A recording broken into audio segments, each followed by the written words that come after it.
자, 첫 번째 이슈는요. 시진핑 중국 국가주석의 북한 방문 1박 2일 일정, 오늘이 이틀째 일정입니다. 그 내용 좀 다뤄보죠. 그런데요, 사실 이게 중국과 북한이란 특수성이 좀 있습니다. 그 특수성은 뭐냐면요. 뭔가 잘 전해지지 않는다는 거죠. 그래서 사실 어제 북중 정상회담이 있었고 뭐 화면도 나왔지만 내용은 그렇게 상세한 내용이 아직 안 들어오고 있어요. 아마도 오늘 모든 일정이 끝나고 시진핑 주석이 중국에 돌아간 뒤에 아마 본격적으로 뭐가 나올 것 같습니다. 일단 기다려보도록 하고요. 지금까지 나온 소식 전해드리죠. 경향신문입니다. 김정은 내외 공항 영접 그리고 25만 명 카퍼레이드 환영, 황제 예우다 이렇게 돼 있습니다. 그러니까 대대적인 환영식이 있었다는 거죠. 그리고 환영식이 2번 있었습니다. 공항에서 한 번, 그리고 금수산 궁전에서 한 번. 금수산 궁전은 북한에게는 엄청난 의미가 있는 곳이라 그래요. 내용 좀 자세히 보시죠. 시진핑 평양 도착 첫날 모습입니다. 공항 10,000명 오성 홍기 물결 잃었고요. 금수산 궁전에서 2번째 환영식이 또 열렸습니다.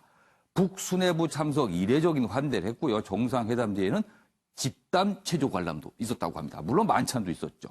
그리고 금수산 영빈관에 묵은 시주석, 진한 가족 분위기에 감사하다 이렇게 돼 있습니다. 사진 보시면 어제 의장대 사열을 하는 모습이 있고요. 그 옆에 사진은 평양 시내 카퍼레이드를 하면서 금수산 궁전으로 이동하는 모습, 이게 사진으로 실려 있습니다. 관련 기사가 하나 더 있습니다. 보시죠. 이번에는 좀 내용을 다룬 기사입니다. 김정은, 미국이 호응을 안 한다. 이렇게 푸념하자 시진핑, 비핵화에 적극 역할 내가 하겠다. 이렇게 된 거예요. 이런 얘기들이 오고 갔다 그럽니다. 미국 탓하며 인내심 유지하겠다. 마주보고 문제 해결하길 원한다. 뭐 이렇게 호소를 했다 그래요. 시진핑 주석한테. 그리고 옆자리엔 김영철 대신 최룡해. 그래서 지금 북한 내부에 무슨 권력 구도에 약간 변화가 있는 거 확실히 뭔가 있다. 이렇게 나오고 있고요. 양국 경제총괄 인사들도 처음으로 배석을 했다. 이 부분도 주목이 되고 있습니다. 자, 그럼 여기서요. 어제 시진핑 주석의 북한 방문 첫날 저희가 영상으로 묶었습니다. 보시죠. 자, 지금 어제 오전 상황인데요. 시진핑 주석의 전용기가 평양 순안공항에 도착을 한 모습입니다. 지금 보면 뭐 꽃도 흘고요. 그다음에 오송 홍기도 보이고 있습니다. 지금 아까 신문에서 보면 오송 홍기 물결이다. 저 모습을 말하는 거군요. 그리고 지금 모습은 공항을 떠나서 금수산 궁전으로 향하는 시 주석과 김정은 위원장이 이제 카퍼레이드입니다. 그렇게 무게차 위에 올라가서 손을 흔들면서 저런 모습은 통상적으로는 어떤 이 정상들이 해외 방문할 때 보는 모습인데 이번에 시진핑 주석은 국빈 방문이라는 격식을 갖춰서 지금 방문이 이루어지고 있다 그러네요. 그래서 굉장히 좀 환영이다. 그래서 아까 경향신문 기사는 황제 예우다 이렇게까지 평가가 있었습니다. 자, 윤경호 의원님.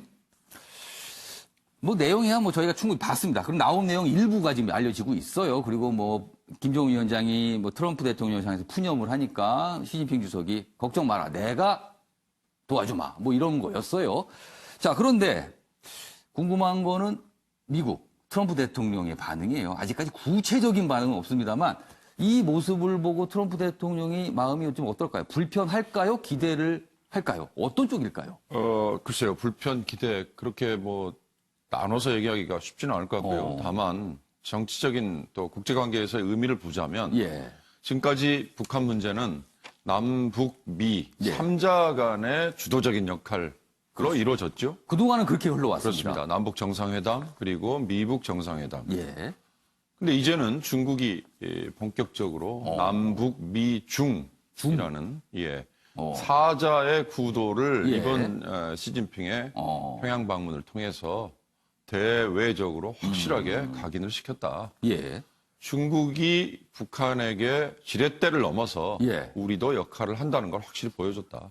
그러니까 중국 시진핑 주석 입장에서는 그동안 우리가 살짝 지렛대 무슨 이런 취급을 받았던 그게 아니라 우리는 당사자다 이렇게 되는 겁니까? 그럴 수 있습니다. 특히 한반도의 평화 프로세스의 마지막에는 한국전쟁 이후에 지금 휴전 상태인 휴전협정을 정전협정으로 바꾸고 이 정전협정을 넘어서 평화협정으로 가는 것이 한반도 평화 프로세스의 마지막인데 거기에는 중국이 당사자로 반드시 끼어야 된다라는 거를 그동안 잠시 잊고 있었다 이렇게 표현하면 좀 맞는지 모르겠습니다만 그걸 다시 한번 각인을 시킨 거다.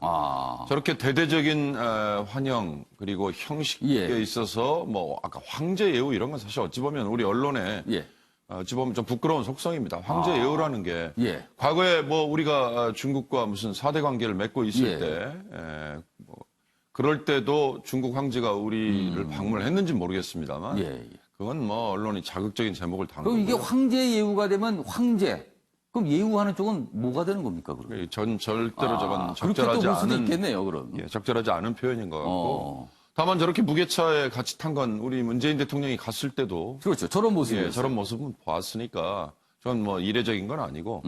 다만 저는 이번 시진핑의 방북 이후에 하나 주목해야 될 것은 시진핑 주석이 남북한 동시 방문 가능성이 있다고 올 초에 분명히 언급을 했습니다. 그러니까 공표를 했습니다. 직접 언급이라기보다. 그런 점에서 이제 평양을 갔기 때문에 언제든지 우리에게도 올 길이 열렸다.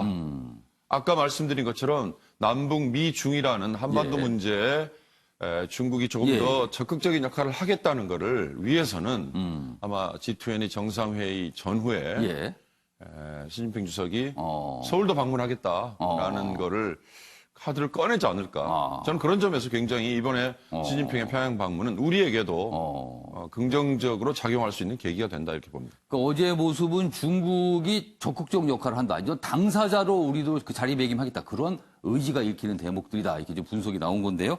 두 번째로 봤던 조선일보 기사 좀 다시 한번 보여주시죠. 여기 보면 약간 주목되는 장면, 아까 제가 일면 기사할 때도 잠시 말씀드렸는데요. 여기 보시면 양국 경제 총괄 인사들도 첫 배석을 했다. 이 얘기입니다, 이게. 자, 그러면 어떤 인물들이 배석을 했을까요? 다음 기사 보여주시죠. 여기 있습니다. 경제사령탑 허리펑 황제 그림자 징쉐샹 수행했다. 여기 보시면 허리펑이라는 인물이 있어요. 여기 보시면, 여기 있습니다. 사진 보시면 허리펑이 있습니다. 중국 국가발전개혁위원회 주임입니다. 우리로 치면은 경제부총리 아니면 뭐 정부의 경제부처의 장관 정도 되는 위치입니다. 그만큼 위상이 강하죠. 중국의 경제를 끌고 가는 한 축인데요. 이 허리펑이 요번에 같이 왔다는 거예요. 북한에 같이 갔다는 겁니다. 여기 보시면 막강한 권한 그리고 가장 믿는 참모로 평가되는 인물들이 지금 대거 같이 동행을 했다. 경제 총괄이 동행을 했다는 측면, 지금 허리펑 지금 저희가 소개해드렸는데요. 북한을 경제적으로 지원한다는 메시지, 그리고 그 상황에서 김정은 위원장이 경제 발전을 정상적으로 강조했다는 거예요. 그래서 이 부분도 굉장히 좀 주목을 받고 있다 이런 건데요. 자, 최창현 교수님. 이 경제 부분, 중국도 뭔가 북한을 경제적으로 도울 의지가 있다는 걸 보여줬고요. 김정은 위원장 역시 경제 발전을 강조했습니다. 그렇다면 이 부분을 좀 해석을 해봐야 되는데요. 혹시 비핵화 이후 상황의 경제 발전을 생각해서 그러는 건지 아니면 미국과의 대립 속에, 그러니까 제재가 유지되는 상황에서도 중국과 경제적으로 가까워지겠다. 이런 의지를 나타내는 건지 어느 쪽이라고 이걸 봐야 될까요? 일단 지금 말씀처럼 국가발전개혁위원회라는 게 우리나라로 말하면 뭐 기획재정부 장관, 그 정도 경제부총리 넘는 자리 같아요. 그리고 경제를 총관리하는 사회주의 국가니까 이제 그런 인사고 저 뒤에 나온 딩쉐샹 황제 그림자 아까 우리 말씀 황제란 말 저도 좀 거슬리는데 어쨌든 신문에 이렇게 나왔어요. 그 딩쉐상은 지금 우리나라로 말하면 경호실장, 보도에 나왔습니다만 비서실장, 부서실장을 다 합친 그런 자리라고 그래요. 굉장히 그러니까 막강한 거네요. 굉장히 막강한 그런 인사들이에요. 그러니까 시진핑 주석이 지난번 유럽이라든지 러시아를 방문할 때도 꼭 이제 같이 수행을 하는 그런 인사들이거든요. 다시 말하면 이제 저런 인사들과 같이 북한을 갔다라는 거는 유럽이나 러시아 못지않게 북한에 상당한 의미를 둔다, 비중을 둔다라는 그런 상징적 의미도 하나 있다고 느껴지고 또 하나는 우리 앵커께서 말씀하신 것처럼 저런 사람들이 감으로써 어쨌든 북한과 통 크게 경제적인 협력을 해 나가겠다라는 그런 의지도 담겨 있다고 보여집니다. 예. 대북제재 국면이기 때문에 예. 사실 대단히 제한적이잖아요. 예. 중국이 북한에 뭔가 경제 협력을 하려 해도 상당히 미국이 여전히 제재를 가고 있고 이번에도 또 마찬가지예요. 스티븐 비건 대표가 상당히 유연성을 발휘해야 된다고 얘기했는데 바로 트럼프 대통령이 직후에 대북 제재를 또 발표했어요. 러시아에 관련된 것을. 그러니까 이거는 중국이 북한을 방문한 것에 대한 상당한 이제 불편한 심리를 드러냈다고 봐야 되겠죠. 그럼에도 불구하고 중국은 북한에 상당한 협력의 틀을 제공하겠다. 통 크게 그것도 저런 인사들을 수행했다는 게 그런 의미가 있는 거고요. 이번에 아까도 말씀하셨습니다만 이번에 그 국빈 방문은 김일성 주석 이후에 김일성 주석이 중국을 국빈 방문하고 중국 지도자로서는 처음 방문입니다. 그렇죠. 그러니까 중국 방북은 그전 있었지만 국빈이라는 타이틀은 처음이에요. 처음이라는 의미가 있어요. 시진핑 주석이. 바로 그래서 이제 자꾸만 언론에서 황제라는 단어를 쓰는지 모르겠으나 그만큼 지금 시기적으로 봐도 말이죠. 미국과 중국의 정상회담을 앞두고 있는 상황이잖아요. G20에서. 그런 상황에서 굉장히 빠르게 이루어진 것 같아요. 1박 2일이긴 합니다만 그 1박 2일의 의미가 굉장히 크다는 거죠. 역시 미중 무역 갈등이라는 그 변수를 우리가 배제할 수 없을 것 같고 북한은 북한대로 인내심 유지하겠다라는 얘기를 하는 걸로 봐서 어쨌든 간에 중국을 상당한 배경으로 해서 미중 간의 회담이 있기 전에 뭔가 양측의 이해관계가 맞아떨어진 것이 아닌가 이렇게 생각이 됩니다. 그러니까 오늘 우리 언론들이 다루고 있는 전체적인 분위기는요. 확실히 북한 뒤에는 중국이 있다. 뭐 이런 분위기가 다 좀 묻어납니다. 기사들 중에서. 알겠습니다. 뭐 요 주제 사실 아까 제가 처음에 말씀드렸지만 아직까지 이렇게 구체적으로 나오는 내용이 없습니다. 영상만 몇 가지 있고요. 그래서 오늘 정도에는 아마 나올 것 같은데 나오는 대로 아마 많은 좀 MBN 프로그램에서도 그 내용을 좀 다루지 않을까 생각이 좀 듭니다. 자, 이번에는요. 두 개의 신문 기사를 비교해 보겠습니다. 주제는 자사고 재지정 취소입니다. 주제는 같아도 내용은 다르다. 신문 대 신문 보시죠. 자, 오늘 비교해 볼 신문 기사는요. 중앙일보와 한겨레입니다. 어제 자사고 관련된 어떤 발표가 있었는데요. 그거에 대한 평가가 아주 다르군요. 사뭇 다른 정도가 아니라 아주 다릅니다. 그냥. 먼저 중앙일보입니다. 느닷없이 올라간 커트라인 0.39점 차 탈락이다. 제목에서도 약간 비판적 시각이 묻어납니다. 반면에 한겨레 고교 서열 깨기 신호탄이다. 자사고 수술대에 올랐다. 뭔가 어제 발표를 긍정적으로 보고 있는 거예요. 자, 그럼 두 개의 기사 먼저 연속해서 보겠습니다. 중앙일보입니다. 느닷없이 10점 올린 커트라인. 원래는 통상 70점이었는데 이제 80점으로 10점이 올라간 겁니다. 그러니까 통과하기가 어려워진 거죠. 상상고 0.39점 차 탈락했다. 이런 내용입니다. 자, 그러자 학부모와 동문 폐지하려고 짜맞추기 평가한 거다. 아예 작정을 한 거다, 이거는. 이렇게 반응이 나와요. 교육부가 일반고 전환 최종 결정하는 동의권을 갖고 있습니다. 학교 측 결과 보고 행정소송 준비하겠다. 그리고요, 안산 동상고도 지정 취소했습니다. 여기 경기도에 있는 거죠. 자, 내용 보시면 여기 좀 더 자세히 소개되어 있습니다. 여기 보시면 전북교육청이 기준점으로 제시한 80점에서 0.39점이 모자라는 79.61점. 그러니까 뭐 아주 근소한 차라는 거죠. 이 점수로 탈락이 된 거예요. 하지만 상상고는 기준점이 70점인 다른 지역 자사고와는 형평에 맞지 않는다며 재지정이 이루어지지 않으면 행정소송을 내겠다는 입장입니다. 그러니까 다른 시도의 기준은 70점이에요. 여기만 80점으로 10점이 높아진 겁니다. 그것도 좀 갑작스럽게, 좀 반발이 강하게 나오고 있습니다. 자, 반면에 다음 기사 보겠습니다. 입시 명문 변질된 자사고 수술대에 올랐다. 도미노 탈락 현실화하나. 변질된 자사고 이렇게 보는 거군요. 이 기사는요. 여기 보면 자사고는요. 5년 단위로 이 재지정 평가를 받게 돼 있습니다. 그래서 요번에 이제 받게 된 거죠. 그리고 뭐 이 자사고 그동안 논란이 있었는데 일반고 중심의 공교육이 이 자사고 탓에 황폐화되고 있다. 뭐 이런 비판이 있었습니다. 그리고 문재인 대통령 등이 대선 때 자사고 폐지 공약을 냈죠. 그러니까 지금 공약이 어떻게 보면 실현이 되고 있는 모습인 거예요.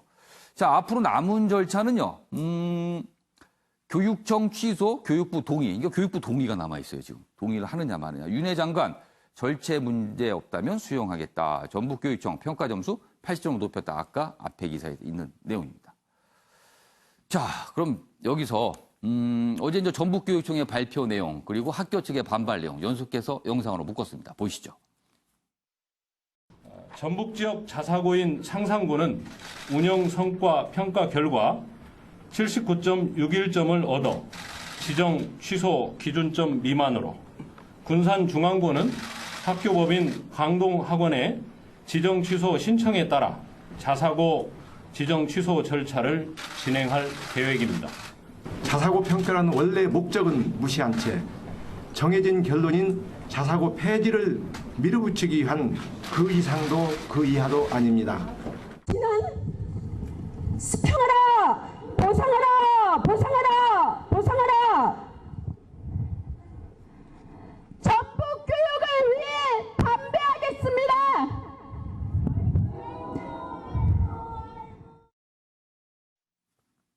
네, 뭐 두 개의 기사 연속해서 봤고요. 그리고 영상도 역시 두 가지 내용으로 지금 대립하는 상황까지 봤습니다.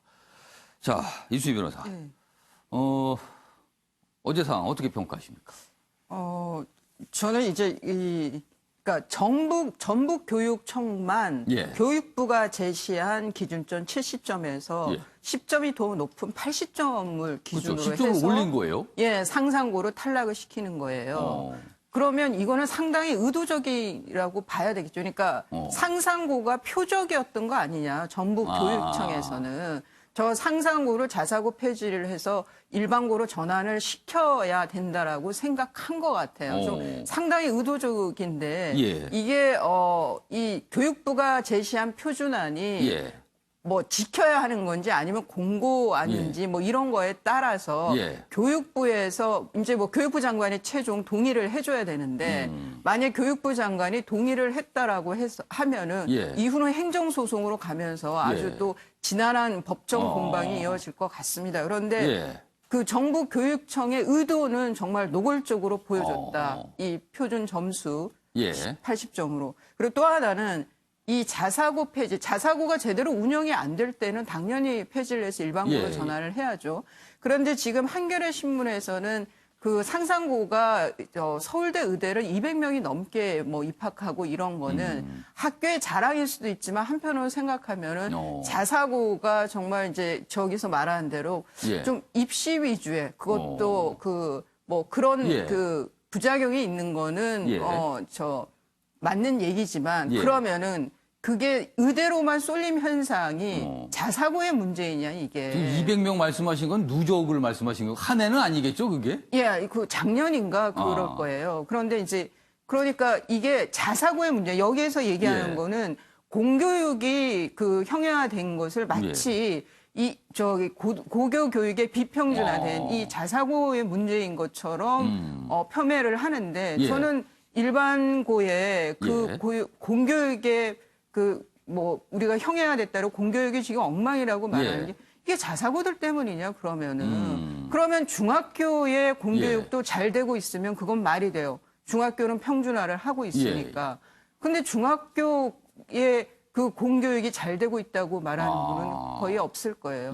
저는 문제의 본질은 다른 데 있는데 우리 교육의 문제를 굳이 이 자사고를 정부 교육감은 이거를 특권 교육이라고 얘기하는데 이게 과연 특권인지 특권이라는 거는 규칙이 공정한 규칙을 깨고 냈을 때를 특권이라고 얘기하는 거예요. 저는 기본적으로 지방 교육이 특히나 서울은 그래도 좀 나은데 형편이 지방으로 갈수록 상당히 공교육이 많이 힘들어요. 저는 여기에 대한 대안으로 사실은 비평준화가 개인적으로 답이라고 생각하는 입장에서는 이 뭐 자사고에 대해서 이렇게까지 해야 됐냐는 전북교육청의 입장은 이해할 수가 없습니다. 알겠습니다.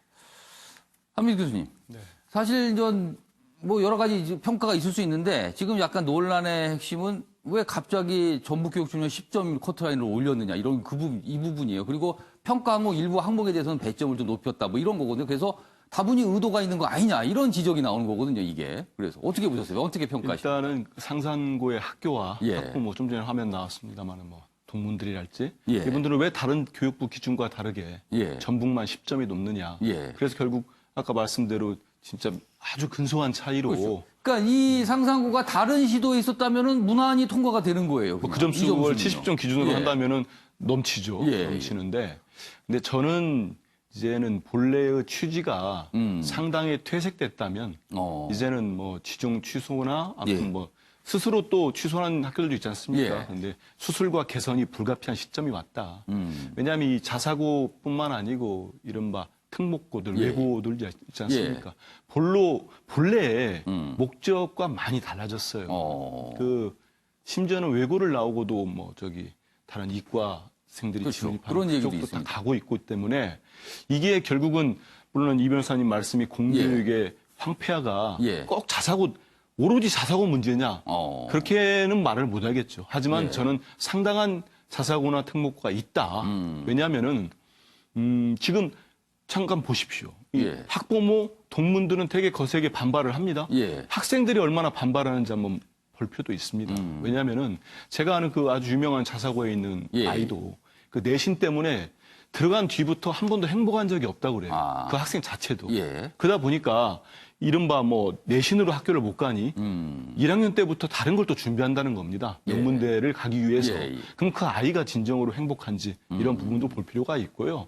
그래서 절차는 맞아야겠지만은 예. 지금 공교육에 이런 부정적 영향을 이렇게 미치고 있다면은 예. 특히 그 보수 정권이라 할 수 있는 이명박 정권 때 예. 전국적으로 확 늘었습니다. 아. 늘고 난 다음에 지금 우리 이른바 저는 일반고라고 명칭을 쓰는 것도 상당히 일반고를 다니는 학생들 입장에서 불쾌할 것 같아요. 아, 그러니까 그 표현이 약간 좀 마땅치가 않아서 아마 그렇게 나온 그럴 것 수도 같은데. 있습니다. 그래서 이게 지금 우리의 한 그릇에다가 모두 우수한 아이들 다 모아놓고 예. 그 아이들을 놓고 또 대학을 보내게 하니 예. 이른바 또 명문대에서는 이 아이들을 뽑기 위해서 교육부 지침과 다른 많은 예, 예. 가려진 행위들이 또 이루어지고 있습니다. 예. 이게 뭐 공경한 사실 아니겠습니까? 그래서 이걸 바로잡기 위해서는 출발점이 뭐 이렇게 고등학교부터 시작하는 것도 저는 맞다고 생각을 하고요. 예. 대신 그 과정에서 예. 그럼 왜 전북만 높였느냐? 예. 여기에 대한 뭐 해명도 있어야 될 것이고 그리고 절차 뭐 유은혜 부총리도 얘기했습니다만 예. 절차는 분명히 투명하고 그 학교 동문과 학생 모두가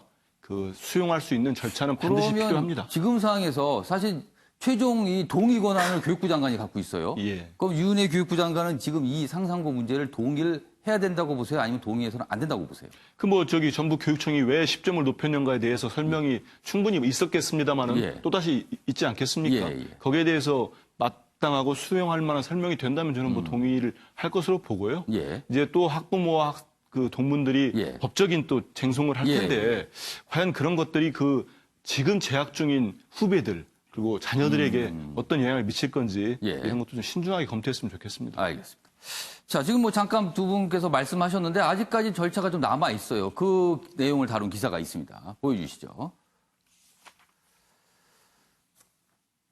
자, 여기 보시면 교육청 자사고 폐지 본격화, 교육부 동의, 일단 교육 동의 절차가 남아 있어요. 그리고 그래도 법정 2라운드가 있다. 그러니까 법정 다툼이 가능하다는 겁니다. 여기 보시면 심의 승인권을 쥔 교육부 최대한 빨리 결론을 낼 것이다. 왜냐하면 이 자사고가 이제 이게 중학생들 중3을 대상으로 입시가 치러지니까 그게 뭘 결정을 해줘야지 뭐 어떤 움직임이 있을 거 아닙니까? 이게 그러니까 미결된 상태에서 아마 혼란이 있어서 교육부는 최대한 빨리 결론을 내겠다. 이르면 9월에 어떤 결정이 있을 것 같다. 그런 얘기예요. 그리고 이 기준점을 높인 부분 이게 소송 땐 굉장히 다툼이 있을 수 있다. 그래서 법정 2라운드가 기다리고 있다. 이렇게 제목이 돼 있습니다. 자, 윤경호 의원님. 지금 자사고 얘기를 하는데 사실은요, 아까 전 한겨레 기사 같은 경우는 이제 고교, 일반고가 황폐화된 데는 자사고의 책임이 있다. 뭐 이렇게 비판적인 시각이 있어요. 근데 우리나라의 약간 이른바 선발을 통해서 학생을 뽑아가는 학교가 자사고, 외고도 있지만은 이른바 영재고 과학고등학교. 거기 이제 국가가 관여하는 거죠. 거기도 사실은 입시 교육 뭐 이런 얘기가 좀 있어요. 그 대학들에서 굉장히 선호하는 학교이기도 하고요. 자, 그런 부분은 빼놓고 자사고만 갖고 왜 그러냐. 이게 또 자사고 쪽의 주장이거든요, 지금. 그렇습니다. 그러니까 조금 더 위로 올라가서 예. 이번 사태를 보면 우리 사회가 과연 다양성이라는 거를 예. 교육 부문에서의 다양성이라는 걸 예. 얼마나 수용하는 정도의 능력이 되느냐. 아. 그리고 사회 분위기가 지금 조성이 돼 있느냐 이 문제죠. 예. 그러니까 교육을 획일적인 제도로 예. 가는 게 맞느냐 아니면 선택권을 학부모든 학생이든 주는 게 맞느냐. 예. 그러니까 수월성 교육을 시킬 수도 있다. 아니다. 평준화 교육만으로 전부 해야 된다. 자, 답은 저는 어디서 찾을 수 있느냐. 예. 아까 우리 한 교수님께서 학생들이 과연 지금 행복하냐라고 얘기하셨는데 그것도 저는 굉장히 중요한 포인트라고 봅니다. 예. 또 하나는요. 이 학교의 졸업생들이 사회에서 얼마나 제대로 활동을 하고 있는지. 역할을 하고 있는가. 예. 그것도 중요한 기준이 될 것이다라고 봅니다. 그러니까 고교 서열화의 주범이라든지 예. 입시 제도 위주의 중간 과정에 예. 뭘로 변질이 됐다든지 이거는 사실 국가 영재를 키우자고 만든 그러니까 국립이죠. 예. 과학고등학교를 마친 아이들이 예. 의대로 우르르 몰려간다는 이런 부작용도 이미 그런 있잖아요. 지적은 계속 나오고 있어요, 지금. 그러나 그거는 중간에 나타나는 현상일 거고 예. 정말로 과학 영재를 키우겠다고 해서 모아놓은 그 아이들이 예. 사회에 진출을 해서 우리 사회의 과학 발전을 위해서 기여하는 부분이 있다면 예. 그 학교는 존재 가치가 있는 거고요. 예. 자립형 사립고도 저는 마찬가지라고 봅니다. 이 학교의 졸업생들이 우리 사회에 지금 예. 어느 정도 활동을 하고 있는지를 볼 수 있다면 그걸로 저는 충분히 존재 가치가 있느냐 없느냐를 평가를 할 수 있다. 예. 한 가지 아쉬운 것은 전 같이 중립적으로 얘기를 예. 드리는다는 전제하에 예. 과연 100년 대계라고 하는 이 교육 제도를 이렇게 5년 정권이 예. 이렇게 바꿔도 되는 거냐라는 비판에는 좀 귀담아 들을 필요가 아까 있다. 말씀하신 문재인 대통령의 그 대선 공약 그 그렇습니다. 부분을 얘기하시는 것 같네요. 그렇습니다. 그러면 이 다음 정권에 혹시 예. 지금 정부와 성향이 다른 집권 세력이 또 나서서 또 반대 방향으로 또 바꾸면 다시 또 복원을 해주겠다. 복원을 이렇게. 하면 도대체 학생들에게 주는 혼란은 예. 어떻게 되겠습니까? 그러니까 교육제도라는 거는 예. 좀 길게 보고 제도를 바꾸는 게 필요하다. 그런 점에서 저는 이번 조치는 좀 아쉽다 이런 생각이 듭니다. 그러니까 자사고가 좀 이게 많이 생기기 시작한 게 이제 2000년대 초반서부터 이제 시작이 된 거거든요. 그 위에 이제 많이 생겼죠. 근데 그동안 여러 가지 논란이 있었고 결국은 지금 이런 문제까지 이르게 된 겁니다. 자, 최창현 교수께서는 어떻게 평가하세요? 앞에 세 분이 굉장히 길게 말씀하셔가지고 예. 제가 다 말씀은 안 드리겠는데 예. 이건 평등과 효율의 문제인 것 같아요. 기본적으로 예. 교육적인 문제 다 말씀하셨으니까 제가 그 얘기는 안 하겠는데 자사고가 어쨌든 간에 돈도 많이 들어간 학교라고 예. 알고 있어요. 학비도 많이 들어가고. 그렇죠. 학비가 좀 일반고에 비하면 많이 비싸죠. 아까 이제 교육의 다양화를 말씀하셨는데 예. 외국어고가 과연 외고에 맞게 하는 건지 모르겠고 국제고라는 학교가 과연 우리 국제화 시대에 맞게 하는지 잘 모르겠습니다. 과거에 이제 중학교 무시험이 된 게 69년도였어요. 예. 그때 권오병 장관, 유명한 장관이었죠. 예. 권오병 장관 문교부 장관한테 이제 무시험을 발표했던 기억이 나는데 예. 그 이후에 이제 고교가 무시험이 된 게 74년도였어요. 1974년도. 벌써 45년이 됐습니다. 이제 고교 평준화가.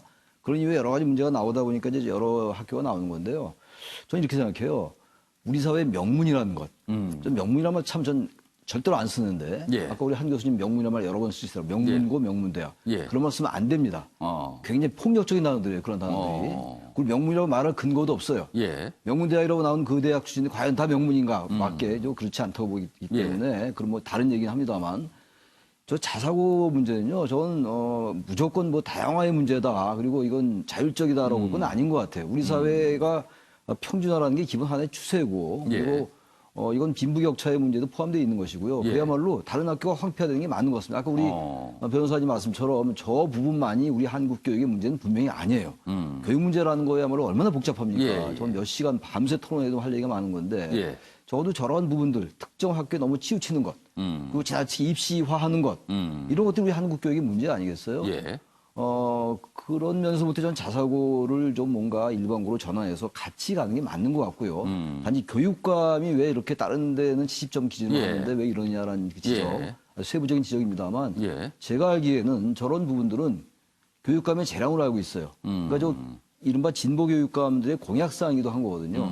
그런 점에서 이제 전북교육감이 저런 조치를 취한 거예요. 예. 지금 이훈혜 부총리의 경우도 아마 저기 동의할 가능성이 높아 보여요. 예. 그냥 이 정부가 지향하는 바라는 게 그렇죠. 뭐 대선 공약이었으니까 아무래도 국정 과제에 들어있기도 하고. 같아요. 그렇기 때문에 저거야말로 대단히 논쟁적이고 논란적인 거라서 말하기 어렵습니다. 저는 개인적으로 예. 어쨌든 우리 사회가 뭔가 일방으로 가면서 뭔가 정상화하는 길이라면은 예. 저런 희생 정도는 감내할 필요가 있다. 물론 상상고의 예. 학부형이나 또 학생들 이런 분들은 굉장히 이제 공정하지 못하다고 생각할 수 있을 거예요. 그러나 저는 뭐 그 부분 동의합니다만 기본적으로 우리 사회가 가는 방향은 이제 그만 좀 격차로 가는 거 이런 것들 좀 지양하자라는 생각이 들어요. 단지 헌법 119조에 나와 있는 경제 민주화라는 게 있잖아요. 경제 민주화가 있지만 거기는 또 창의라는 것도 들어있어요. 헌법 경제 관련된 겁니다. 그 둘을 어떻게 잘 조화시키는 문제 여전히 남아있다 이렇게 생각합니다. 알겠습니다. 그러니까 지금 사안이 이걸로 그냥 간단히 끝날 것 같지 않고 법정 2라운드 예상이 됩니다. 지금으로서는요. 알겠습니다. 자, 이번에는요. 어떻게 생각하십니까? 순서를 진행해 보겠습니다. 패널 분들의 한 방이 있는 평가를 좀 기대하면서 보겠습니다.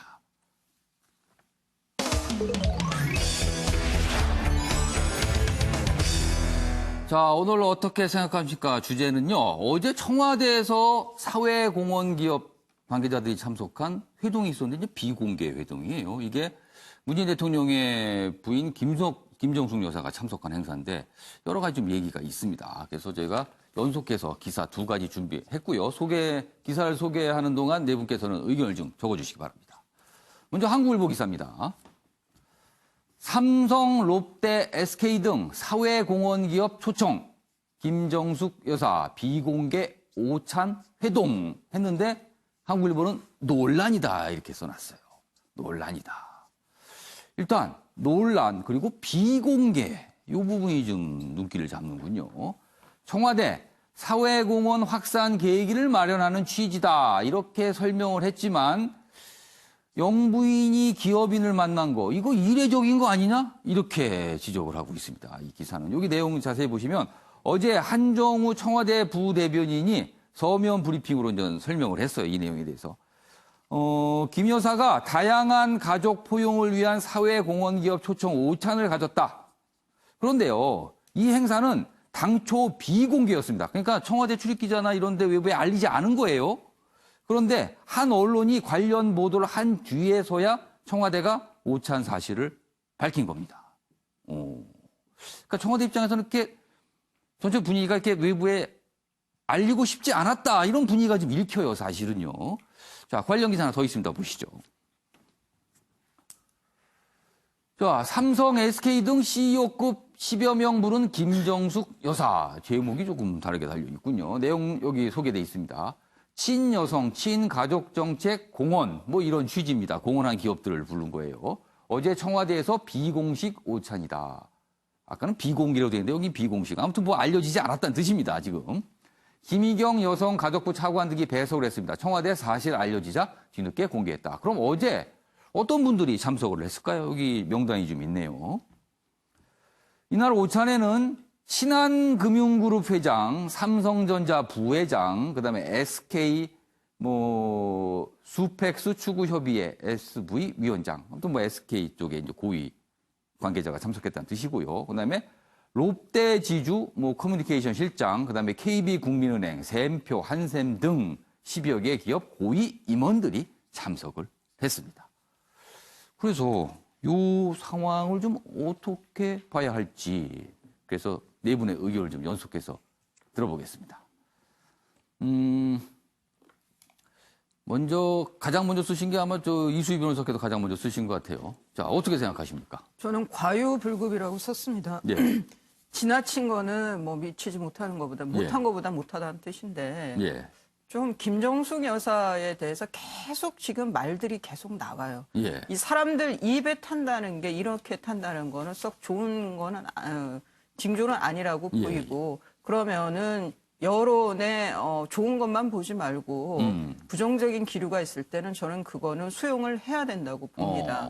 그거는 이제 어떤 태도에 대한 문제이고요. 예. 그런데 특히나 이 기업인들 초청한 오찬 그럼 왜 비공개 행사로 했을까요? 공개하기가 어색했을 거예요.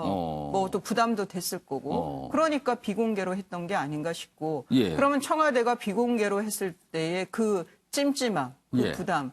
그게 결국은 문제점인 거 아니겠습니까? 뭐가 그렇게 부담이라고 느껴질까요? 이게 이제 그 우선은 영부인이, 그러니까 뭐 예. 영부인이라는 것도 좀 그 시대랑 요즘에 안 맞는. 영부이라는 표현을 잘 안 쓰죠. 예, 뭐 대통령 부인이 예. 기업의 그 임원들을 불러서 예. 그것도 이제 뭐 부회장 뭐 이래요. 그냥 예. 임원도 아니고 그런 분들을 그것도 굴지의 우리나라 대기업의 그 임원들을 불러서 오찬을 한다?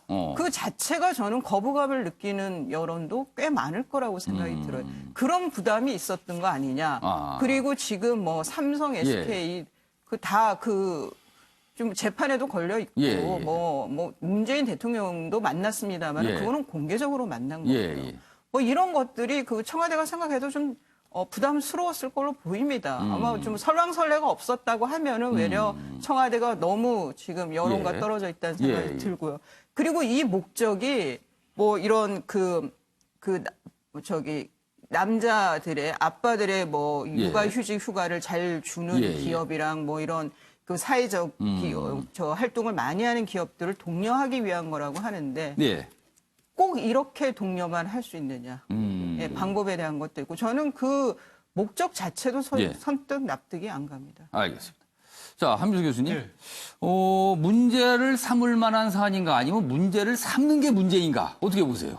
그렇게 물어보신다면 저는 문제를 삼는 게 문제라고 봅니다. 후자를 쪽을 선택하셨네요. 왜냐하면 이제 어떤 한 사람의 예. 행위를 비판하기 위해서는 예. 그 기준이 있어야 되고요. 예. 그 행위가 불러온 예. 결과에 대한 평가가 또 있어야 됩니다. 근데 우리가 얼마 전에 이제 별세하신 김대중 전 대통령의 예. 부인 이호 여사를 모든 분들이 예. 뭐 보수 진보를 떠나서 그 한교안 대표께서 한국당 대표가 그렇죠. 장위원장까지 맡을 예. 정도로 모두가 굉장히 높게 칭송하고 평가를 그렇습니다. 했습니다. 그것 중에 아주 중요한 근거가 뭐였냐면요. 예. 이호 여사가 그 대통령 김 전 대통령의 재임 중에도 여성의 인권 신장을 위해서 꾸준히 활동을 하셨고 평화와 통일 운동에도 예. 기여했다. 그거 아니겠습니까? 예. 근데 지금 제가 이렇게 쓴 이유는 예. 김정숙 여사 입장에서 보면은 참 대통령 부인 노릇하기 힘들겠다. 이런 푸념이 나올 수밖에 없어요. 그러니까 이런 것까지 기사로 쓰는구나 이런 생각을 할 수 있다라는 거네요. 예, 그렇습니다. 저는 뭐 청와대 측이 정확히 뭐 제 연락 안 해봤으니까 예. 왜 비공개인지 모르겠습니다만 예. 좀 추정을 해본다면은 얼마 전에 저는 대통령과 부인이 그 외국 순방 중에 예. 언론과 야당 일부 야당에서 관광 일정이 많다. 일정에 대해서 약간 지적을 한 게 그것도 있었어요. 우리뿐만이 아니고요. 상대국에 대한 엄청난 결례라고 생각합니다. 순방 중에 그렇게 하면은 앞으로 대통령과 부인이 뭐 어디 그 중요한 일로 예. 외국 순방 가면은 모든 상당수 국민들이 그럴 거 아닙니까? 이번에는 어디 가지 볼 거 아닙니까? 이건 뭐 본래가 가려져 버리는 거예요. 예. 저는 그거 상당히 부적절했다고 생각을 하는데요. 예. 그런 과정을 겪은 청와대가 예. 이게 아무리 좋은 뜻의 행사를 하더라도 좀 비공개하지 않을까 싶어요. 아까 비공개한 이유를 그렇게 추정을 해주시는 거네요, 지금. 예, 그러고요. 이 만난 이유가 예. 이 5대 그룹, 뭐 10대 그룹 전부 부른 게 아니고 예. 사회 공헌에 관련된 그렇습니다. 대기업과 또 중견기업을 네. 불렀습니다. 그리고 그 김 여사가 거기에 대해서 좀 더 뭐 치하를 하면서도 격려를 하면서도 예. 더 확대해달라는 요구를 한 예, 거예요. 예. 근데 그 행위 자체가 왜 문제가 됩니까? 왜 욕을 먹어야 되는지 저는 모르겠어요. 왜냐하면 이 기업들에 대해서 예를 들어서 예. 부당한 청탁을 한 게 나온다든지 예. 아니면 불법적인 뭐 그 자체 행위가 있었다든지 예, 예. 하면 문제가 되겠습니다만은 지금 현재로서는 뭐 대통령이 됐던 대통령 부인이 됐던 예. 일단 좀 무조건 싫다 하는 심정에서 바라보는 건데요. 그렇게 뭐 싫어하는 사람들한테 좋아해달라고 요구는 할 수 없겠습니다만은 비판을 하더라도 예. 합리적으로 그리고 정당한 근거가 있어야 되지 않겠나 이런 생각이고 현재까지 드러난 걸로 봐서는 김정숙 여사는 그렇게 비판받을 행동을 하진 않았다. 이렇게 나오는 거 봤는데 사회공헌과 관련 그런 얘기만 했다. 이렇게 또 설명도 있었어요. 현재까지는 그렇습니다. 알겠습니다. 자, 윤경호 의원님. 사실 이런 내용 보면은 우리가 전 정부 때 기업인과 권력자의 관계, 뭐 이런 것 때문에 그런 것 같아요. 그런 시각. 그래서 사실 문재인 대통령도 취임 이후에 어떤 기업인을 만날 때 사실 굉장히 신중한 모습으로 만났어요, 사실은. 그런 상황에서 이런 내용이 어제 비공개였다. 기자들이 질문을 하니까 그때서 알렸다. 이래서 지금 한국일보 같은 경우는 논란이다. 이렇게 제목에 달고 있는 것 같아요. 자, 어떻게 생각하십니까? 예, 저도 비슷한 의견이라 뭐 짧게 말씀드리겠습니다. 이 예. 논란의 대상이 전 되지 않는다. 다만 논란을 삼는 비판적인 의견을 제기하는 쪽은 예. 과거의 잣대를 가지고 과거의 시선을 가지고 보면 논란의 대상이 될 수도 있겠죠. 무슨 말이냐. 청와대에서 대통령이든 또는 뭐 실력자, 권력자가 뭐 대통령 부인이 전 권력자인지 모르겠습니다. 권력자가 기업인을 불렀다. 더군다나 1대1로 만났다. 독대라는 표현도 있잖아요. 그런 경우에 뭔가 다른 요청을 하고 심지어는 돈을 가져와라. 거기서 수금까지 했다. 그래서 불행하게도 전직 두 대통령은 감옥까지 가지 않았어요. 그런 식의 잣대를 지금도 된다. 그러면 이게 논란이 되겠죠. 그러나 지금은 우리 국민이 이미 그런 거를 보고 그냥 있을 수 없는 수준까지 왔고요. 그게 지금 엄청난 문제가 됐었죠. 그렇습니다. 과거에. 그리고 지금은 비공개 자체는 저도 뭐 어떤 연유로 비공개를 했는지 모르겠습니다만 저게 비공개가 유지가 될 거라고 생각했겠습니까? 10개 기업의 관계자들이 왔고 지금 10개 기업 관계자 중에 이런 뭐 사회공헌 뭐 이런 거 관련돼서 일을 하는 분도 있지만 조용병 신한 금융회장이나 윤부근 삼성전자 부회장 이런 분들은 조선일보가 뽑은 제목처럼 CEO인 건 맞아요. 그렇죠. CEO죠. CEO의 동선도 대통령의 동선처럼 요즘엔 기자들이 다 점검을 다 공개가 합니다. 되죠. 시간이 지나면 공개됩니다. 그렇습니다. 그래서 처음부터 그럼 차라리 그냥 공개를 행사를 하면 어떨까 하는 아쉬움이 그건 있네요. 뭐 왜 그랬는지는 뭐 저도 취재를 해봐야겠습니다만 그런 점에서 보면 과거의 잣대로 과거에 그런 걸로 재단을 하다 보면 논란이 되지만 그렇지 않으면 이건 논란의 여지가 없다. 그렇게 봅니다. 알겠습니다.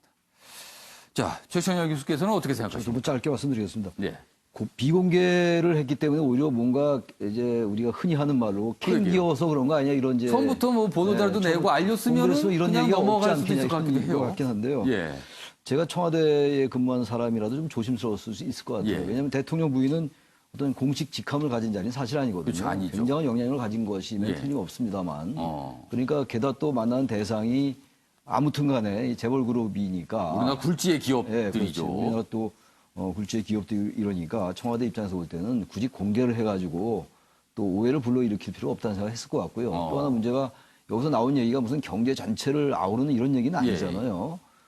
육아휴직 관련된 얘기도 있고 기업의 사회적 책임 이런 부분들이기 때문에 좀 모르게 하는 게 오히려 더 의미가 있다라는 생각도 했을 것 같아요. 나중에 알려지는 건 알려질 때 알려지더라도 그렇기 때문에 이거는 크게 문제될 게 없을 것 같고요. 앞서 말씀하신 분들처럼 역시 기업의 사회적 책임이나 이런 것들은 대통령 부인으로서 내저의 입장에서도 그렇고 이 정권이 지향하는 바가 또 여기에 일치하기 때문에 저는 크게 이것을 뭐 논쟁적으로 볼 필요는 없지 않는가라는 생각을 합니다. 알겠습니다. 뭐 네 분 의견 뭐 조금씩 좀 약간 결이 다른 의견들 들어봤습니다. 알겠습니다. 자, 이번엔요, 북한 목선, 뭐, 삼척항에, 뭐, 부두에 도달을 해서, 뭐, 육지에도 올랐다, 뭐, 핸드폰을 빌려서 통화 좀 요청을 했다, 뭐, 이런 얘기가 나왔는데요. 어제도 여러 가지 모습이 있었고, 그러나 논란은 계속 이어지는 것 같아요. 그 내용 좀 다뤄보겠습니다. 중앙일보 기사입니다. 군, 항구 인근에서 발견했다. 그러나, 군이 이렇게 말하기 이틀 전에 해경은요, 삼척항에 정박했다. 이렇게 이미 청와대에 보고를 했다. 이게 좀 뒤늦게 알려진 거예요. 해경이 보고한 것은 15일. 그리고 우리 군이 처음 입장을 나타낸 거는 17일. 이틀 간격이 있는데 해경께 훨씬 더 정확한 거예요. 그리고 군은 뭔가 약간 좀 뭉뚱그려서 뭔가 얘기한 느낌이 분명히 있었습니다.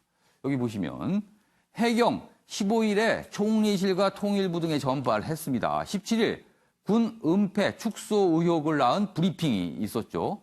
그런데 또 이 브리핑하는 현장에요.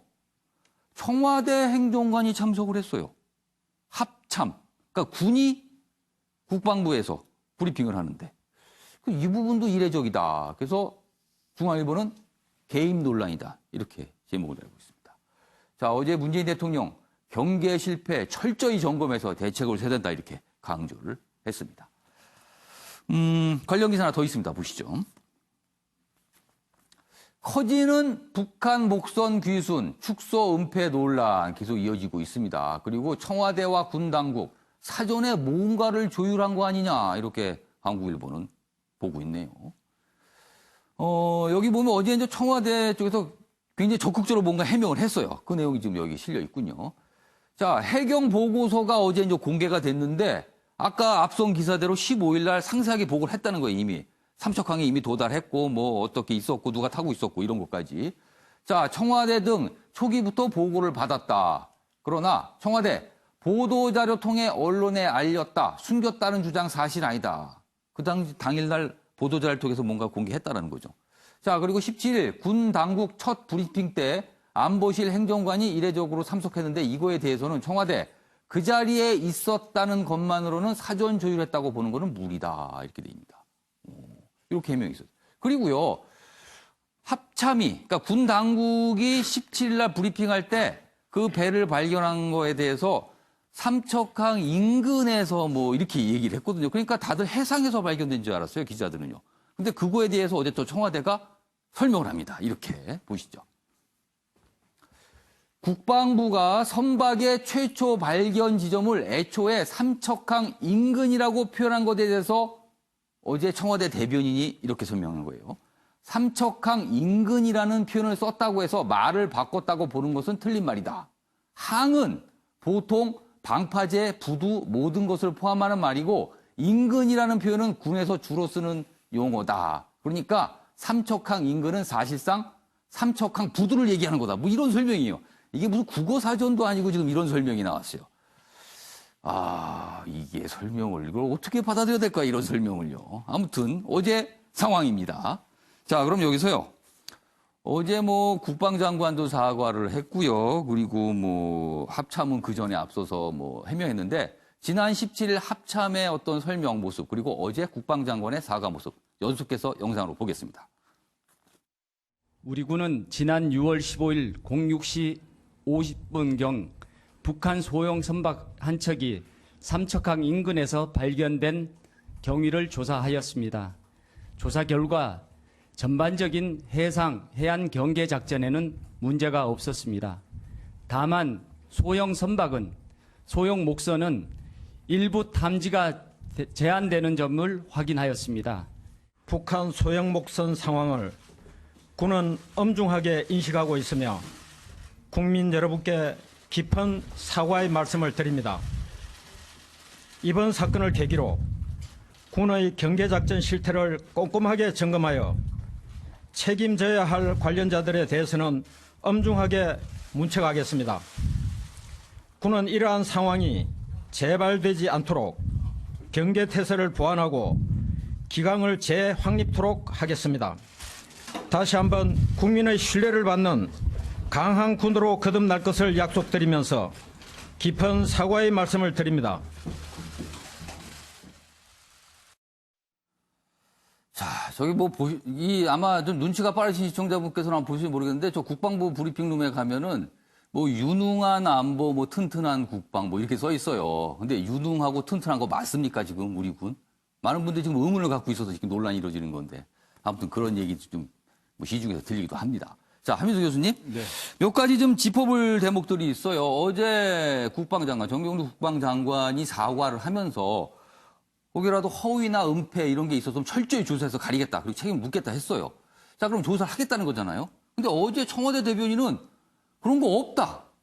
허위 없다. 은폐 없다라고 미리 얘기했어요. 그러면 이 조사가 결과가 미리 나오는 겁니까? 어떻게 됩니까? 이걸 어떻게 봐야 돼요? 청와대 대변인의 브리핑 과정을 따져봐야 되겠습니다만은 그보다는 대통령께서 왜 제대로 이게 목선이 내려오기까지의 과정이 이렇게 왔는지 그거하고 또 보고는 제대로 되지 않고 국민들께 이렇게 알려졌는지 이거를 파악해보라고 지시를 했기 때문에 국방부 장관이 얘기한 게 맞을 겁니다. 그리고 그렇게 엄중한 일단은 이 두 가지 아니겠습니까? 이번 사건의 핵심에 첫째는 경계는 실패한 게 맞아요. 이건 군이 입이 10개라도 할 말이 없습니다.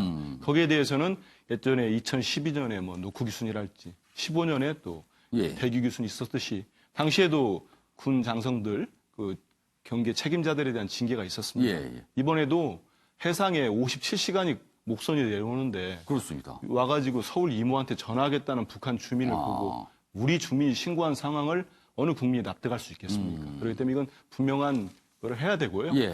좀 전에 이제 청와대에서 설명하는 거 보면은 항이라는 표현에 물론 그게 들어갈 수 있습니다. 방파제나 부두가 들어갈 수 있죠. 근데 그거는 예. 일반적인 무슨 목포항, 삼척항 할 때 쓰는 말이고요. 예. 거기에서 이런 사건이 대기 교순이 벌어졌고 삼척항 인근으로 합쳐서 국민들한테 받아들여질 때는 어느 다수의 국민들이 그게 정박한 북한 어선이라고 생각을 하겠습니까? 그래서 이 과정들 왜 보고가 그렇게 됐고 이른바 나오는 대로 축소와 은폐 과정이 있느냐 이거 첫째는 경계 실패, 두 번째는 이 보고 과정들은 명백히 밝혀져야 될 겁니다. 그리고 이 과정에서 물론 저기 청와대 행정관이 가 있었다고 하는데요. 이건 청와대 행정관이 일반 무슨 뭐 민간인이 아니고 현역 군인 신분입니다. 그렇기 때문에 그 과정을 무슨 조율해서 청와대가 은폐를 하겠다. 이거는 아직까지는 섣부른 판단인 것 같고요. 특히 여기서 하나 더 문제를 짚은다면은 이 문제를 가지고 지금 정부가 뭐 9.19 군사합의 때문에 느슨해진 거 아니야. 이거는 좀 너무 정쟁의 소재로 삼는 것 같습니다. 왜냐하면 그렇게 북한과 단절하고 그렇게 뭐 강경으로 대치했던 이명박 정부, 박근혜 정부 때도 노크 규순, 대기 규순 다 있었기 때문에요. 그렇죠. 이번에는 야당도 정쟁 소재보다는 왜 이런 일이 벌어졌는지 냉정하게 따져보고 개선점 앞으로는 없도록 그렇게 해나가는 게 좋을 것 같습니다. 사실 핵심은 우리 군이 과연 저런 어떻게 불의의 뭐가 일어나는 것에 대해서 제대로 파악을 하는 능력이 있는가에 대한 부분. 그렇습니다. 그리고 그 이후에 이런 걸 놓쳤으면 이걸 정확하게 알려야 되는데 뭔가 가능한 알리고 싶지 않아서 뭔가를 자꾸 가리려고 했다는 거 아닌가. 이런 부분이거든요. 이런 부분이 좀 명확하게 밝혀져야 되는 겁니다. 자, 이수희 변호사. 또 한 가지 좀 생각해 볼 문제는 아까 잠깐 얘기하셨는데 청와대 행정관이 군 브리핑에 그 현장에 참석을 했다. 이건 어떻게 보세요? 그러니까 이제 합참에서 17일 날 브리핑을 했죠. 이제 그게 지금의 그 축소 의혹이 있다는 건데 그 브리핑 하는 자리에 청와대 그 안보실 행정관이 참석을 했다는 거예요. 그러니까 이제 일각에서는 그러면은 청와대 안보실하고 합참에서 브리핑할 때 그 발표 내용이 서로 조율이 된 상황에서 발표를 한 거 아니냐. 그러니까 청와대 안보실에서 가서 그 지켜본 게 아니냐라는 의혹 제기를 하는 거죠. 거기에 대해서 뭐 청와대는 사전에 뭐 이런 보도자료나 브리핑 내용을 조율하지는 않는다라고 얘기했는데 저는 이거는 이 경계가 왜 뚫렸는지 그리고 이렇게 그 축소 의혹이 있는 발표를 하게 됐는지는 저는 국방위에서 이거는 국정조사를 해야 된다고 봐요. 거기에서 뭐 이런 내용들도 청와대 관계의 여부도 밝혀야 되겠죠. 알겠습니다. 자, 최천영 교수님. 한 가지 궁금한 거는 사실 그 북한 목선에 4명이 탔어요. 그래서 2명은 뭐 조사 중에 귀순 의사가 있어 지금 남아있고 2명은 이미 올라갔습니다. 근데 이걸 두고도 아니 이렇게 급하게 북한으로 돌려보내나 뭔가 더 상세히 조사해야 되는 거 아니야? 왜 이렇게 빨리 보냈지라는 의문들이 또 있습니다. 이 부분도. 근데 국방부제 당국에서는 특별히 입증할 게 없기 때문에 그냥 돌려보냈다라고 얘기하는데 그건 역시 좀 납득하지 않는 것 같아요. 지금 4명이 귀순을 했는데 귀순하는 동안 상당한 시간이 걸렸는 거 아닙니까? 5일날 출발했고 함경북도에서. 아니 그냥 귀순한 게 아니라 바다가 뚫려서 귀순을 한 거예요. 그러니까 그동안 많은 대화를 했을 거예요, 그 사람들이. 근데 어떻게 같이 행동을 했으며 같이 행동하고 와서 둘은 또 남고 둘은 또 이제 귀환을 했단 말이에요. 그런 여러 가지 의혹이 있는데 왜 당국에서는 이 전혀 어떤 그런 진술이나 이런 거 들어보지 않고 그리고 국민들에게 알리지 않고 그냥 돌려보내냐. 이것도 굉장히 좀 서둘렀다는 너무 지나치게 서둘렀다는 감을 있어요, 지금. 배제할 수가 없습니다. 그런 것들을. 그 부분도 밝혀야 될 것 같아요. 그 부분도 밝혀야 되고 뭐 다들 말씀하셨습니다만 어쨌든 이번에 경계가 뚫린 거는 뭐 변명할 수가 없어요. 과거에 얘기 보면 작전에 실패한 장소는 용서할 수 있어도 경계에 실패한 장소는 용서할 수 없다는 그 군언이 있는데 그런 부분에서 이낙연 총리도 사과를 했고, 아까 보신 것처럼 정경도 장관도 사과를 했습니다. 이런 부분은 대통령 말씀처럼 어떠한 과정 때문에 이것이 포착이 안 되는가, 이건 분명히 밝힐 필요가 있고, 임금이라는 표현도 마찬가지예요. 군에서 정말 그런 표현을 쓰는지는 모르겠습니다만, 일반 국민 일반이 받아들일 때 그렇게 받아들이기 어렵거든요. 그러니까 국민들이 어떻게 해석하느냐, 인식하느냐 문제가 중요하기 때문에 이 문제는 어쨌든 간에 일단 청와대 대변인의 얘기는 임금이라는 표현은 군에서 자주 쓰는 표현이라는 말을 그대로 받아들인다 하더라도 국민들이 역시 의문을 제기할 수밖에 없어요. 단지 하나 제가 여기 첨언하고 싶은 거는 제가 최근에 군부대를 방문할 기회가 꽤 많이 있었어요. 근데 군부대는 정말로 지금도 아까 우리 한 교수께서 이제 9.19 합의 이렇게 얘기하는 건 맞지 않는다고 말씀하셨다시피 정말 열심히 최선을 다하고 있더라고요. 제가 특전사도 방문한 적이 있었는데 근데 저런 부분 하나하나가 군의 여러 가지 그 헌신과 노력, 희생 이런 것들에 잠깐 찬물 끼얹는 것이라서 저런 부분은 저런 부분대로 의혹을 밝히되 군의 그런 열심히 하는 그런 부분은 또 평가할 필요가 있다는 말씀 제가 드리고 싶습니다. 알겠습니다. 자, 윤경호 의원께서는 전체적으로 어떻게 보셨습니까? 글쎄요. 저는 15일에 해경이 북한 선박을 발견했고 이렇게 조치를 취했다라고 보도자료를 냈다. 저는 이 대목이 오히려 눈길이 더 가더라고요. 그러니까 이제 이게 물론 그 이후에 은폐 과정 뭐 이런 게 커졌습니다만 당시 15일에 해경이 냈던 보도자료를 보면 다른 목선, 다른 북한 어선이 떠밀려 내려왔을 때 했던 거하고 거의 유사한 정도의 내용이에요. 그러니까 이제 그런 걸 보면 처음에는 좀 쉽게 접근을 했던 것 같고 다만 그 다음 단계에서 지금 세 분의 패널이 말씀하셨듯이 군의 경계 실패에 대해서 심각한 문제가 제기가 됐을 거고 내부에서는 그걸 사실은 숨기려고 하다가 이렇게 일이 커진 거 아닌가. 잘못된 건 잘못된 거라고 그냥 인정하면 전 뭐 더 이상의 논란을. 근데 좀 가능한 좀 잘못한 거 아닌 것처럼 하다 보니 싶었다는 거예요? 청와대 대변인이 무슨 뭐 인근, 뭐 황 이런 말장난 같은 얘기까지 좀 휘말린 거 아닌가 싶습니다. 알겠습니다. 아무튼 뭐 논란이 있어서 참 비판이 많이 좀 일고 있습니다, 사실. 자, 이번에는요, 정치권 기사, 자유한국당 얘기인데요. 뭐, 유명인의 이름이 거론이 되고 있네요. 여기 있습니다. 한국당 박찬호 이국종 영입 검토다. 2천여 명 인재 데이터베이스를 만들고 그중에서 한 100수십 명 정도 되는 1차 영입 대상이 분류돼 있다. 근데 그중에 박찬호 이국종 이런 분들이 들어가 있다는 거예요. 다음 기사에 또 있습니다. 보시죠. 이쪽 기사예요. 백종원, 이국종, 박찬호, 백종원 씨도 있네요. 한국당 총선 인재 확보 논란. 그런데 문제는요. 여기 있습니다. 여기 보시죠. 이렇게 거론되는 인물들이요. 한국당의 영입 희망 대상자일 뿐, 한국당이 희망하는 대상자일 뿐, 아직 한국당에서 의사 타진도 하지 않은 것으로 알려졌다. 그런데 이들 이름이 이렇게 공공하게 언론에 나오잖아요. 그 이분들은 뭡니까? 이거 당혹스럽지 않겠습니까? 그럼 이런 얘기입니다, 지금. 유수희 변호사. 어떻게 된 겁니까? 이게 지금 이제, 죄송합니다. 자유한국당 내에서 이제 내년 총선을 이제 목표로 그 인재를 영입하자라고 해서 당내에서 추천들을 받았어요.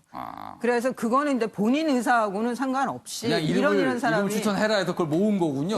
그 모은 데서 지금 한 164명 정도가 1차 영입 대상이라는데. 근데 제1야당 규모가 이렇게 큰 제1야당에서 그런 명단을 갖고 있는 자체도 그게 굉장히 중요한 거잖아요. 그러면. 뭐 그런 데이터베이스는 갖고 있는 게 좋은데. 이제 문제는 여기에서 이제 몇몇 분들의 이름이 이제 그 공개가 됐다는 거죠. 언론에 나왔다는 건데 중요한 건 이제 본인 의사하고 전혀 없이, 상관없이. 본인은 아침에 언론 보도를 보고 내 이름이 저기 들어갔는데 이럴 것 같아요. 뭐 기분이 나쁠 일은 아니지만 그래도 좀 당혹스러울 것 같아요. 그런데 글쎄 이제 여기에 대해서 그러면 이국종 교수님 같은 분을 굳이 정치권으로 들어와야 돼. 정치권으로 모시고 와야 되는 거냐. 잘하시고 계시잖아요, 지금. 뭐 이런 거에 대한 비판도 있는 것 같습니다. 너무 유명인 위주로 뭐 글쎄 그리고 지금 뭐 저 연동형 비례제를 한다는데 할 수가도 있는 상황인데 그렇다면 비례대표가 뭐 몇 번이 될지도 알 수도 없고 뭐 지역을 줄지 뭐 어쩔지도 모르지만 여하튼 이름이 이런 식으로 거론되는 건 썩 적절치는 않은 것 같아요. 한민수 교수님. 아니 각 분야에서 전문가들로 일하면서 굉장히 유명해졌잖아요. 그럼 그분을 그냥 유명한 채로 일을 하게 냅두면 안 되냐? 왜 꼭 정치권에서는 그런 분들을 영입을 하려고 그런가? 이런 비판도 있습니다. 그 비판이 당연하고요. 저는 이 기사를 보고 참 어이가 없다. 이런 실소를 금할 수 없었는데. 영입이라는 게 뭐겠습니까? 영입의 기준이 있어야 됩니다. 총선 대선 때 영입하는 건요. 진짜 알려지지 않은 실력 있는 분들을 모셔와서 국회나 정부 정치권에서 국민에게 감동을 주면서 역할을 부여할 수 있는 기회를 주겠다는 게 영입 아니겠습니까? 그럼 거기에는 분명한 기준과 원칙, 방향이라는 게 필요합니다. 근데 지금 거론된 이름 분들은 일단 무슨 기준이 있고 방향이 있습니까? 유명하다는 공통점이 있습니다. 맞습니다. 그 말씀하신 대로 셀럽이고 유명인이라는 것밖에 없는데요. 이렇게 접근하면은 국민들에게 정치를 더 혐오화시킬 수 있고 그리고 특히 여기서 보면 왜 흘렸을까? 왜 나왔을까? 이른바 전 낙인 효과가 아닌가 싶습니다. 알겠습니다. 다른 당이 못 가져가게. 시간이 다 됐습니다. 한민수 교수님. 알겠습니다. 자, 이번엔 사진 속에 담긴 사연을 들어보는 순서입니다. 김유진 아나운서의 이슈컷 보시죠. 이슈들을 사진으로 살펴보는 시간 이슈컷입니다. 첫 번째 이슈 태그는 꿀 알바입니다. 여기에 이렇게 맛있는 바비큐를 먹으면서 돈을 벌 수 있는 기회가 있는데요. 한 알루미늄 포일 회사에서 모집 공고를 냈습니다.